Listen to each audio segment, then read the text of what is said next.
আপনি কবে গেছেন? হজে না উমরায় গেছেন? আমি উমরায় গেছি 5 বছর আগে। 5 বছর উমরায় গেছেন। আচ্ছা, তো উমরাতে যখন গেছেন আপনি উমরা কোথায় করেছেন?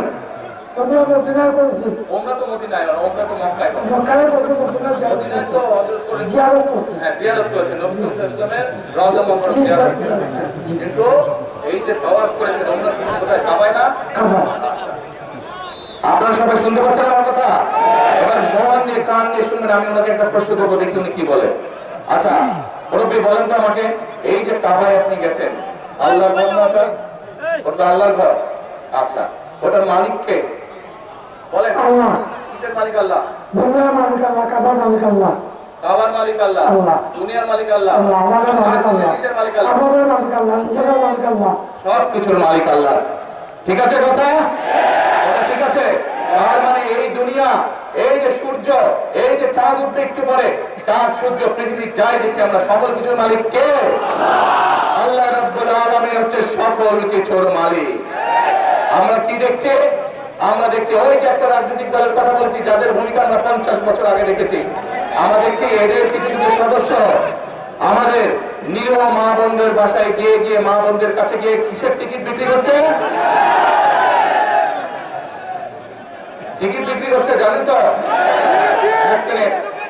আচ্ছা মুরব্বী বলেন তো, এই বেহেশত বা দোজখের মালিক কে? আল্লাহ। মুরব্বী বলেছে বেহেশত ও দোজখের মালিক আল্লাহ তাআলা। আপনারা একমত?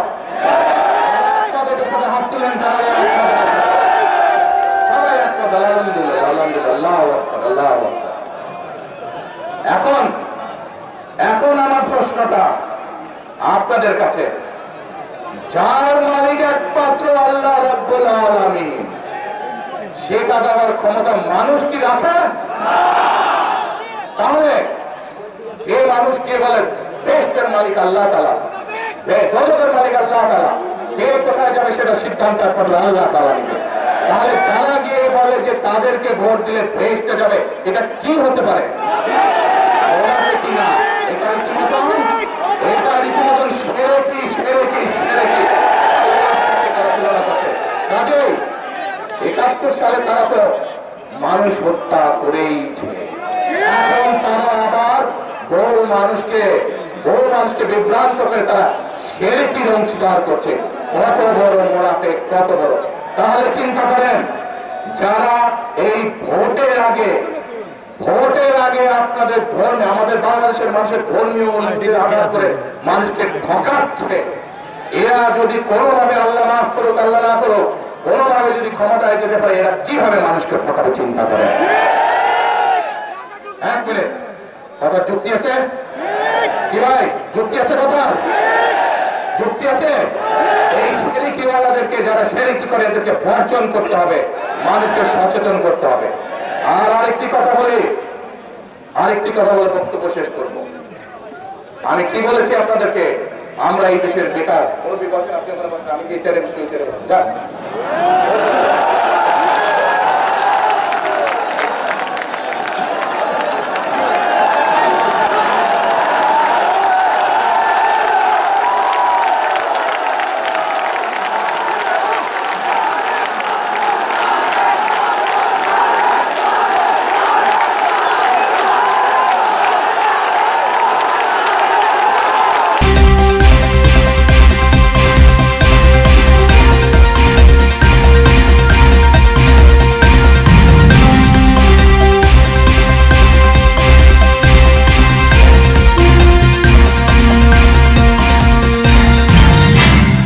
দৈনিক মৌমাছি কণ্ঠ।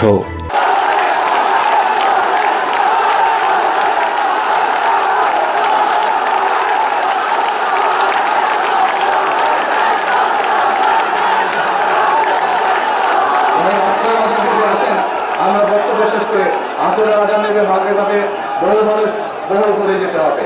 প্রিয় ভাই বোনেরা, তাহলে যারা ষড়যন্ত্র করছে, যারা এই দেশের মানুষকে ঠকানোর চেষ্টা করছে, যারা এই দেশের মানুষের ধর্মীয় অনুভূতিতে আঘাত করে শিরকির চেষ্টা করছে, এদের সম্পর্কে আমাদেরকে সতর্ক থাকতে হবে, সজাগ থাকতে হবে। ঠিক বলেছে? আলহামদুলিল্লাহ।